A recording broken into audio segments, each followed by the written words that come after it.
Every so often, you stumble upon a game that unexpectedly hooks you, not because of its narrative depth, but because of its sheer fun and charm.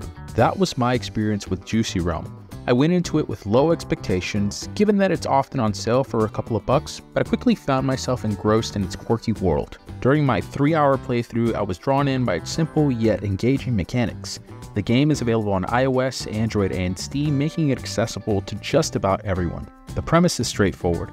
The world has been overrun by mutated intelligent fruits, and it's your job to fight back.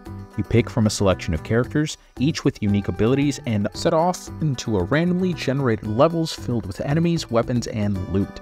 The action is fast-paced, and the variety of weapons you discover keeps things interesting. From laser guns to cannons that fire chickens, every new weapon brought a smile to my face, adding a layer of unpredictability to each run, and I often found myself using weapons just to add them to my gun encyclopedia.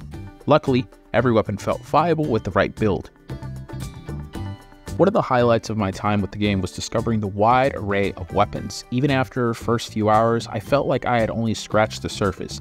There's a certain thrill in finding something completely unexpected, weapons that were as ridiculous as they were effective. This variety kept me hooked, and I found myself eager to see what I'd uncover next. The sheer amount of guns, each with its own quirky design and mechanics, is enough to keep you playing just to see what wild creation the game will throw at you next. The badge system allows depth to the experience. As you progress through each run, you collect badges that offer vigorous boosts and abilities, allowing you to customize your build. Whether you want to increase your critical hit chance or add elemental damage to your attacks, the badges let you tweak your character in meaningful ways. The system added a layer of strategy to the game that I didn't expect, making each run feel a bit more personal. The game has a co-op feature, but being completely honest, I didn't get the chance to check it out myself, though I would imagine there would be tons of fun with a friend. The art style is another major plus. The game's vibrant and cartoonish visuals perfectly match its lighthearted tone. The enemies, all based on different fruit, are not only well designed, but also full of personality. Each area of the game is distinct, with beautifully animated environments that made exploring the randomly generated world a real treat.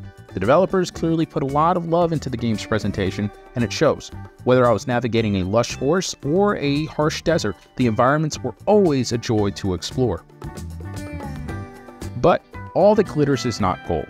As I got deeper into the game, I began to notice some issues, particularly with level design in later stages. There were a few areas that were a bit frustrating to navigate, especially when I was playing with a specific build that didn't mesh well with the environment. This is annoying in a roguelike, where success of your run can heavily depend on how well your build suits the level you're in. When you've spent a significant amount of time carefully crafting a build only to find it hampered by the later levels where you need it most, it can certainly dampen the experience. Another issue I had was the game's difficulty. While I appreciate it's accessible to newcomers, the game felt a bit too easy, especially with the auto-aim function. I found myself breezing through most levels without a challenge, which took away some of the tension that I would enjoy in most roguelikes. Additionally, the game doesn't offer much in terms of the narrative, so once the novelty of the weapons and enemies wears off, there isn't much to keep you playing except the desire to unlock more content.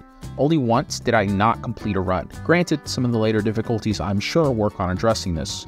One more point to consider is the sound design, which, while generally solid, had some odd choices. The default settings can be a bit overwhelming with the music being too loud, particularly during intense firefights.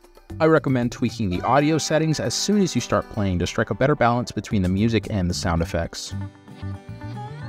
Juicy Realm is a delightful and surprisingly deep roguelike that's well worth its modest price. It offers a vibrant and colorful world filled with quirky characters and a wide variety of weapons and upgrades to keep the players engaged for quite some time. While it's not without its flaws, such as some frustrating level design and the lack of narrative depth, the game's strengths far outweigh its weaknesses. If you're a fan of roguelike shooters or are just looking for some lighthearted fun to get lost into for a few hours, this game is an easy recommendation. It's a game that doesn't take itself too seriously, and sometimes that's exactly what you need. If you have any recommendations for me to review, leave it in the comments section below. Otherwise, stay tuned in to Gaming in the Moment.